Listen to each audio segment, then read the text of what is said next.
recording studio Ladania.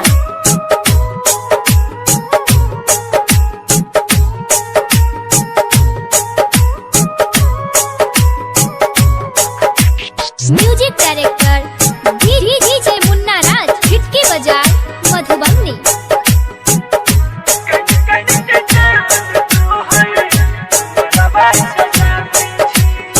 आप सुन रहे हैं संदीप सुमन को।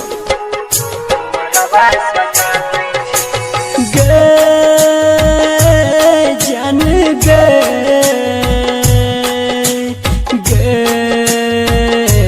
जान रही तू जान हमर केकरो नहीं बताबै छी, रही तू जान हमर केकरो नहीं बताबै छी। कन कन के जान तोहर मरबा सजाबै छी, कन कन के जान तोहर मरबा सजाबै छी। रही तू जान हमर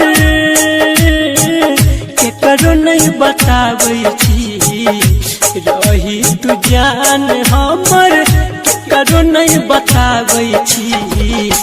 कन कन के जान तोहर मरबा सजाबै छी, कन कन के जान तोहर मरबा सजाबै छी।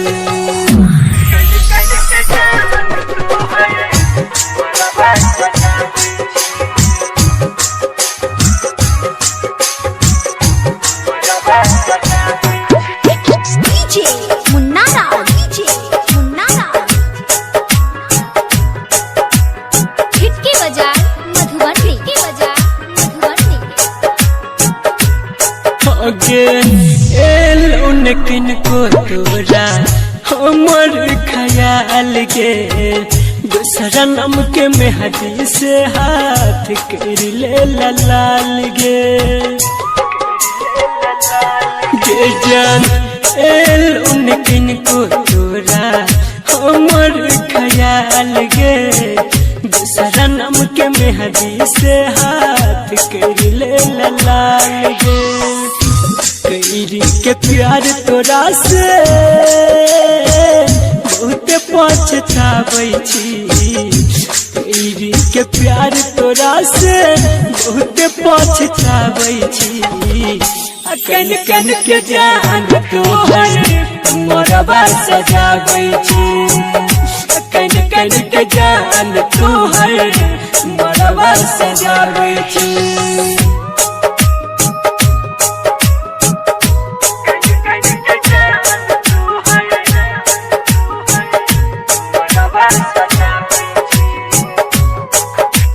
Music director DJ Munna Raj, Khitki बाजार, Madhubani. Music recording studio Ladania.